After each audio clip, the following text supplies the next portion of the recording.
Magandang araw po mga boxing fans, boxing update po tayo. Cuadro Alas Casimero na sinabihan ni Carl James Martin mga idol na takot daw ito sa kanya, hindi daw ito makipag-sparring sa kanya.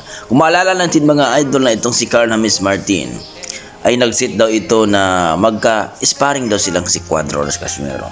Pero hindi ito natuloy mga idol sapagkat hindi daw tumupad sa usapan itong si Casimero.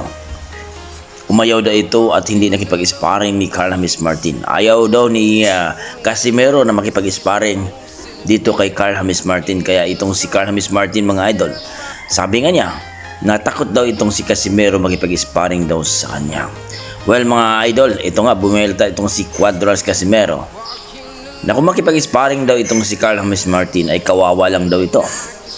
Baka daw hindi matupad ni Carl James Martin na magiging world champion daw ito kung sakaling lalaban ito sa world champion mga idol. Kung maalala nyo mga idol, itong si Carl James Martin ay rank number 1 ito sa WBO ngayon.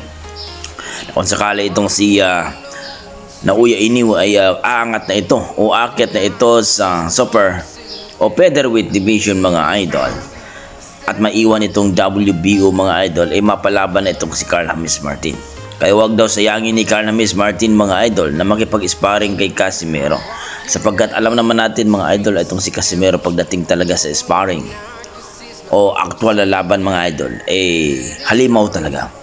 Ayon sa ating mga boxing fans, wag daw pangarapin ni Carl James Martin na makipag-sparring kay Casimero sapagkat kawawa lang daw itong ating prospect na si Carl James Martin na rank number 1 ito sa WBO ngayon.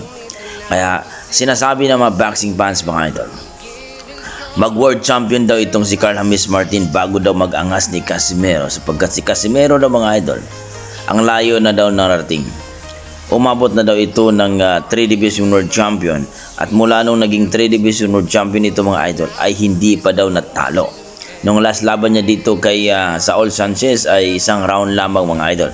Baka daw kapag magkipag-sparring daw si Casimero kay Carl James Martin ay baka hindi daw abutan ng isang round, ay magsusurrender na daw ito.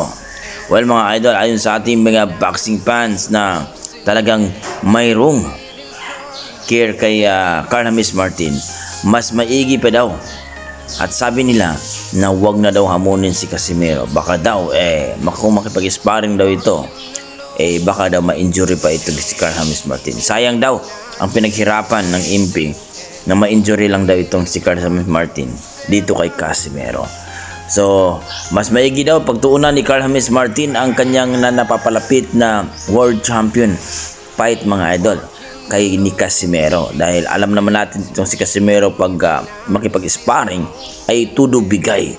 Kung maalala nyo mga idol, yung bakbakan ni Melindo at ni Casimero mga idol ay talaga namang hindi mo masasabi na nagko-control lang sila. Talagang patama ng patama talaga itong si Casimero. Kayo mga idol, ang masasabi nyo dito, kung sakaling matuloy talaga ang sparring ni Casimero at ni Carl James Martin na talagang nag-iinit itong dalawa, masasabi nyo ba walang ma-knockdown dito sa dalawang ito?